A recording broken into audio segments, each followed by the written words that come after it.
I evo sada nastavljamo dalje. Oktobarski salon, također jedna smotra i uvid u to šta se dešava kada je savremena umetnost u pitanju, kako kod naših umetnika, šta imaju da kažu na tu temu, sa delom njih smo razgovarali, a kako naravno kada su svetske tendencije u pitanju. Zgrada Geozavoda je sad tu pod njenim okriljem se odigrava ovogodišnji oktobarski salon i trajeće još narednih 5 nedelja.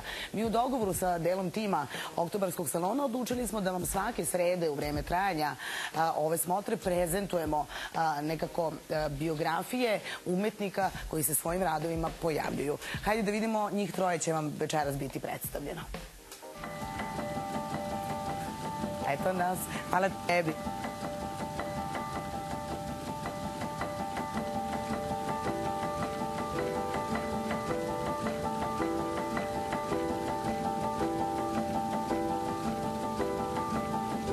Mislim da mi nemamo nijednu ovakvu zgradu u Beogradu barem, da je na ovom nivou. Ono što se dešavalo i što se još uvijek dešava ovdje u proteklih 10 dana, pretpostavljam i duže, jer sam ja ovdje 10 dana, je to da ovaj prostor pokušava da se očisti od tih tona đubreta koji se unutra nalazi. And I came here first time 3 months ago. It was like the impression, oh, it's so nicely withered, this building, and all you see the layers of what had been in, and the former sort of how it's been used, and the history said, oh, it's already finished. What can you do in there? So I thought, okay, if you want to do something, it has to be quite sort of strong or sort of massive in a way in order to play against like this house. I guess here what struck me is like how it seemed somebody just walked out for lunch and never came back. S obzirom da ja radim veliki format, često se desi da i pored toga što uradim veliki format u velikom prostoru, pojede se taj format i postane mali.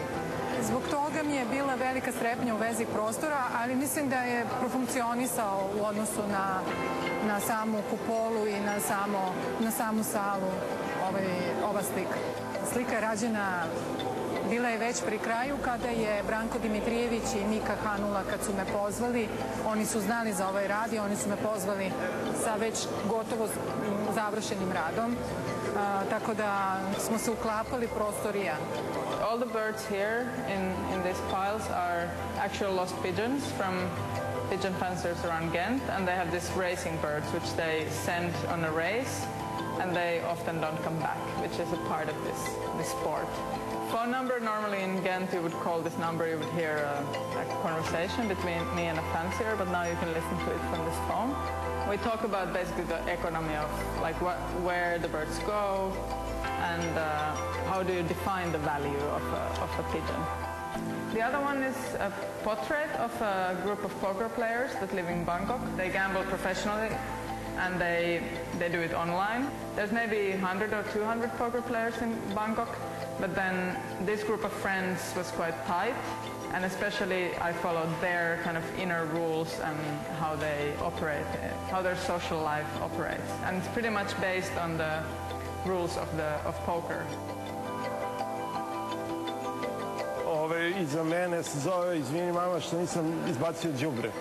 A sem toga ima dole taj protivpožarni aparat od betona koji sam ja predložio pre nego što je taj nedostatak požarnih aparata uticao na dalje dešavanja i gdje je čak u jednom momentu došlo u opasnost uopšte otvaranje ovog salona. The idea was to have this construction build, this metal construction, then use the furniture which are really abundant in this house, like perhaps 40 more rooms where you can find stuff. And these furniture, it's like from 100 years of history or design history. It's some pieces which are probably from before the war and from the 20s, and stuff which is more recent and like 80s and 90s. So, and this sort of, it was the idea to sort of use the material found here, which tell a story and bring them in a new sort of dynamize them in a way, so it's like and creating an image which should be strong and fitting for the space.